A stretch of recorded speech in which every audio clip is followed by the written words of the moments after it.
It's been a long time since the one-nighter tours with Lionel Hampton. Betty Carter is over here, and Betty, in 3,000 words or more, how would you describe the evolution of this style that seems to be an interplay between conductor, singer, instrumentalist, you might be a trombone or a trumpet in my imagination, or a complete narrator. You're such a hybrid. How would you describe it? Time. I can only attribute this to really to time. I just didn't get involved with the commercial world, and I just steadily started to just think and grow. And there was just a lot of music out there available for me to use. So why not use it? You know, and there was a lot of things you could do with it, and why not learn it? So that was really my goal. And because I also, in my association with musicians, to keep them from being bored to death with playing for a singer, you have to have some music for them, you know. So that encourages you to write different things and exciting things, so they'll enjoy playing it, you know. And once they do that, then you will get good work from them. And then when you get over on one good tune that's different and makes the musicians feel good, you'll try another one, and you try another one, and then therefore you just continue to do it, your whole thing. So I guess that's what it is, a combination of trying to keep from being a singer that was going to make musicians bored, and I wanted to keep my music interesting so that they would want to work for me, so I could learn. What is the philosophical discipline that you have inside you that has taken you through so many transitions in the popular culture, where your art form has, probably suffered from major exposure and the dynamics of media, major television shows and appearances, and versus a small club. But what's that philosophical inner fire that you have? And I think it's plain old love for what I do. I really do.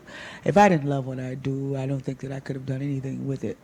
And there are a lot of singers and a lot of people who say they love what they do, but you have to make a sacrifice for it, I think. You know, you have to make the sacrifice. And I think that that's what I did. I raised two kids making sacrifices, so it helped. It didn't hurt me any, you know, to continue to do what I do, but it's just really because I love it. I love what I do. Who were some of your early influences as you moved out of Michigan, Flint to Detroit and places like that? Well, when I moved out of Detroit to Flint, I was just a little toddler. I was about 9 months old. But moved to Detroit. After I moved to Detroit, the Be-Bop came into my life. The whole world just showed up around 1946 and 7th, and Dizzy and Charlie Parker and Miles and Max and the guys came to Detroit to play, and then we had Kenny Burrell, Tommy Flanagan, Barry Harris, and a bunch of other local musicians around Detroit. We were all bebopping and trying to sing the new music, or the new music that came along at that particular time. And that's what did it. And there was Sarah Vaughan, who came out and let you know that let people know that you could now improvise any kind of way you wanted to if you just could hear it musically.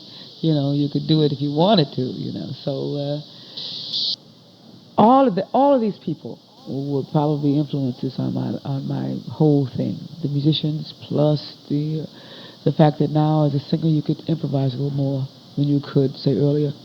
You know. When you joined Lionel Hampton's band, you joined a group of young lions.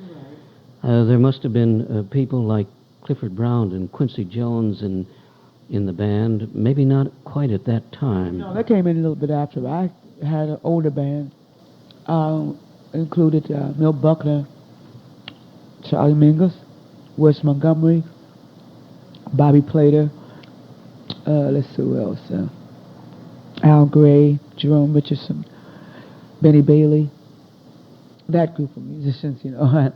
It seemed the earlier wave of Lions. That's the earlier wave of his, because we stayed together till about 1950, 51, and then I left in 51. But after that, then Clifford Brown and Quincy and those guys joined Hamp.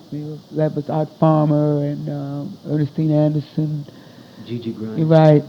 And they joined Hamp after that, you know. But I had already had my groundwork done. I had already had my thing done by Hamp. Tell me, it really was like going to a major university to be a member of Lionel Hampton's band, wasn't it? It was. It really was. I'm very glad that I was with the band. You know, somebody asked me that the other day. Why was I, since I was such a bebopper, how come I didn't get with Dizzy's band? Well, I said to her, Dizzy didn't want me. Well, really at that time, he didn't really want any female singers, just wanted to with, with male singers. Then, as I look back, I said, now, the organization that Lionel Hampton had was much more stable than Dizzy's organization. Everybody was crazy in that band, in Dizzy Gillespie's band. But everything in Lionel Hampton's band was real well handled, because Gladys Hampton had handled that band with iron fist and was in complete control of everything. And we knew where we were going and how we were going and how long it was going to take us and everything. We knew how much money we were going to make each week. We knew everything. So the discipline that band offered me, and then Hamp, who thought I could only bebop anyway. I didn't do anything else but bebop anyway, because he didn't think I could do anything else, So I got a chance to do my bebop and then be with an organization that was well run, that was well handled, other than going through an organization who don't know what it's going to do tomorrow or whatever, haphazardly, like the other bands were at the time. Certainly, from a woman's point of view, in jazz, there's a great, I would call ferment of male chauvinism in a way. Did you ever sense that? I sense it now more than ever. I never sensed it before. It's unbelievable that I never thought about it until I see it till now. And I've been trying like crazy not to really think about it, that it's really happening to me. After all these years that I've been in this business and hung out with musicians and we've done music, but I'm getting it now from younger musicians. Is it because I suppose that you've gone through this tremendous development in this discipline, and you do know what you want, and you are, I am sure, a group. Right? No, I was going to say you're a group leader. Right. They don't like that. They don't like really being told by a woman what they're doing wrong. That really hurts them. Little male egos can't handle that. And they stay a year and they think they've learned a lot from me, and then they leave, they split, they cut out. Well, all a part of the world today. Yeah, right. Yes, isn't it? Right, sure it is. Well, I hate to leave on a note of male chauvinism. Let's talk about one other facet of your great skill and artistry, and that is the discipline of being a composer, and how that creativity works in you, Betty Carter. Well, like I said tonight, most of the things that I do tell a story. Most of the songs I write even tell a story. There is something that has happened to me at one time, and I'm not one who sits around every day or every week or even sometimes every month and write a song.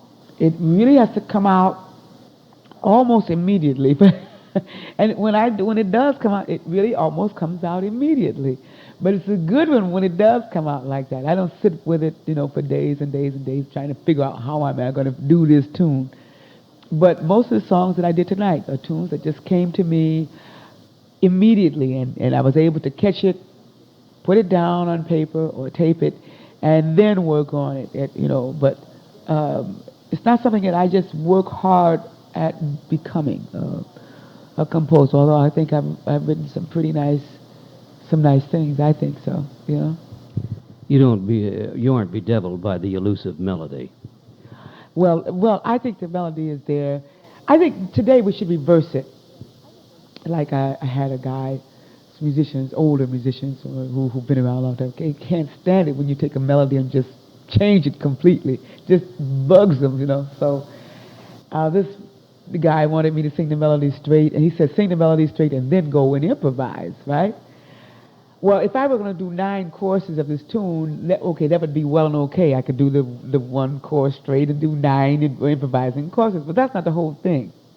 But I'm dealing with young kids, and I'm dealing with them in what I call my sort of jazz world. Suppose I did sing a song like Body and Soul, and I started improvising it from the very first note, and this this kid goes out and says, well, I'm going to go out and buy the sheet music and buy it and discovers what I have done with this particular tune. They said, well, that tune, but she didn't sing this tune like that. I mean, it works in the reverse. It tells him that over the years, over the time span, I have taken the changes of a tune, and it has become mine. As long as I don't lose touch with the lyric. Now, that's the most important. If I lose touch with the lyric, I'm in trouble. Once I can't blow the lyric. I can change the melody, but that lyric, that has got to really be something that the people who miss this melody has to cling on to. Is that, well, see, I don't hear the melody, but I hear the words, my great words, you know. So that's where I'm at with them. The lyrics for the older person, but a new concept of the song. The young kid, he doesn't know the tune anyway. He's got to go out and find the tune. He doesn't have no idea how it's supposed to go in the first place. So it's already a new tune to him, just like the two I did tonight, like Can't We Talk It Over and Either Level Isn't. Although I say those songs pretty straight. I mean, those two songs, pretty straight tonight. But they're so new, there's no need for me to embellish too heavy on them because the lyric alone says more than any lines could say, musical lines, you know, when you're talking about those two songs. So that's the way I use them for what their real value is all about. Some tunes I just may go out on. For instance, like Most Gentlemen. It's not in three-quarter time. I do it in three-quarter time, but it's not like I do. It's not fast. I do that in my kind of thing, you know. And I started doing that tune. I found that tune in 1974. You know, I started doing it, you know. So, but I changed it around a little bit, you know. Betty Carter, the idea that the lyric is the sacred link of communication and the melody is free. Yeah, because it's so available. The notes are there. You know, they're for you to move around, but the lyrics, you just can't replace lyrics, you know. But you can replace the notes. That's how Be-Bop started. Don't we forget? Remember how Charlie Parker used to play All the Things You Are? You would never find All the Things You Are, the real melody in there anywhere, but you know the changes. But if you were to sing it, you would have to sing the real melody. I mean, the lyrics. You know, they never change, but the notes do. They got to change a little bit. Thank you for being an artist. Thank you for having me.